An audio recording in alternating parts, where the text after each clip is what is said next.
Hello everyone. I will provide information to help to improve your brain. Please do not forget to subscribe to our channel. Books suck. No question about it, almost everyone who writes a book is a crappy writer. And this is a good thing. It's because the writer spent his life getting good at what he was writing about. He didn't spend his life being good at writing. He didn't spend his life typing. He ran a country. Or built a robot. Or discovered DNA or walked between the Twin Towers. He or she did something. Something that changed lives. Something that went from his or her head out into the real world. But that's okay. There are a few good books out there. I like reading billion-person books. Books that, if read widely, would change a billion lives. I like reading books where I feel my brain have an IQ orgasm. I literally feel my IQ go up while reading the book. And, please let me stick with this metaphor one more sentence, I might have a little brainchild that turns into my own special idea or book after reading a great book. Before I give my list, I want to mention there are 3 kinds of nonfiction books, and I'm only dealing with nonfiction. Fiction is another category. Business card books, these are books like How to Be a Leader. They establish the author as an expert. The author then uses this book to get speaking gigs or coaching or consulting gigs. These books usually suck. Don't read one. But nothing wrong with writing one. In fact, writing one might be desperately important to your career. Books that should be chapters, a publisher will see an article somewhere like 12 ways to become smarter and say, that should be a book. Then the writer mistakenly says, okay, and he has to undergo the agony of changing something that was a perfectly good 2,000-word article into a 60,000-word book. Those books suck. Don't read one. And definitely don't write one. Unless you want to waste a year of your life.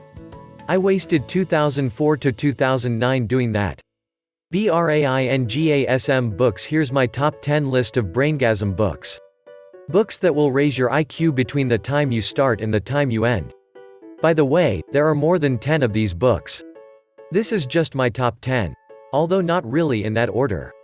It's hard for a small mind like mine to order these. Note, I know, Jeff, that I have a monthly book club. Don't yell at me. But this is separate. That's 10 books a month. This is my top 10 of all time, although it might change.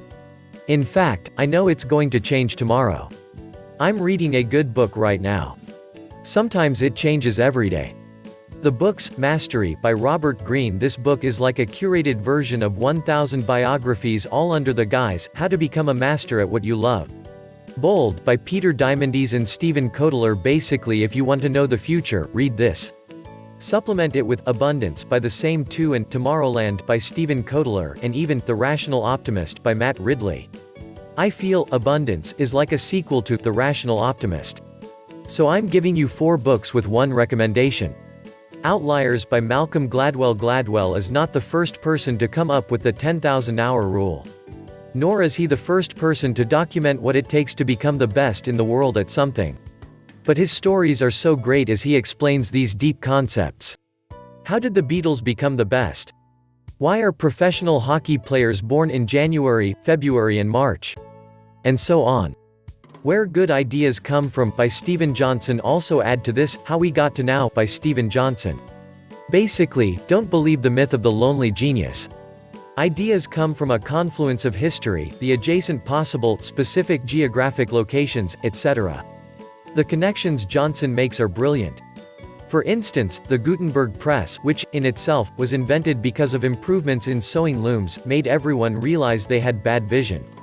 So the science of lenses was created. So microscopes were eventually created. So germs were eventually discovered. So modern medical science was discovered. And so on. Johnson is a thinker and a linker and tells a good story. Man's Search for Meaning by Viktor Frankl. I'm at a loss for words here. Just read it. Don't read it for the Holocaust. Or psychological theory.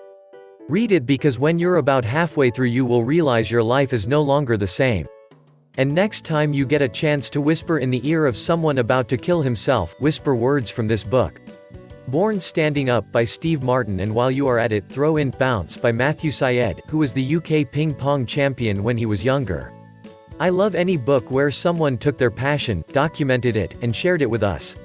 That's when you can see the subtleties, the hard work, the luck, the talent, the skill, all come together to form a champion. Heck, throw in An Astronaut's Guide to Earth by Commander Chris Hadfield. 0 to 1 by Peter Thiel. There's a lot of business books out there. 99% of them are BS. Read this one. So many concepts really changed my attitude about not only business but capitalism. Thiel, the founder of PayPal, and first investor in Facebook, is brilliant in how he simply shares his theories on building a billion-dollar business. I love his story on my podcast What Exactly Happened in the Room when a 24-year-old Mark Zuckerberg was offered $250 million and refused it in 2 minutes. Quiet by Susan Cain. Probably half the world is introverts. Maybe more. It's not an easy life to live. I sometimes have that feeling in a room full of people. I just shut down. I can't talk anymore and there's a lock on my mouth and this crowd threw away the key. Do you ever get that feeling? Please? I hope you do. Let's try to lock eyes at the party. Quiet shows the reader how to unlock the secret powers that probably half the world needs to unlock. And, please Susan Cain, come on my podcast. Antifragile by Nassim Taleb, and throw in The Black Swan and Fooled by Randomness. Fragile means if you hit something might break. Resilient means if you hit something, it will stay the same. On my podcast Nassim discusses antifragility, building a system, even on that works for you on a personal level, where if you harm yourself in some way it becomes stronger. That podcast changed my life. He discusses antifragility throughout history, up to our current economic situation, and even in our personal situations. Mindset by Carol Dweck. Again, I am fascinated by the field of mastery.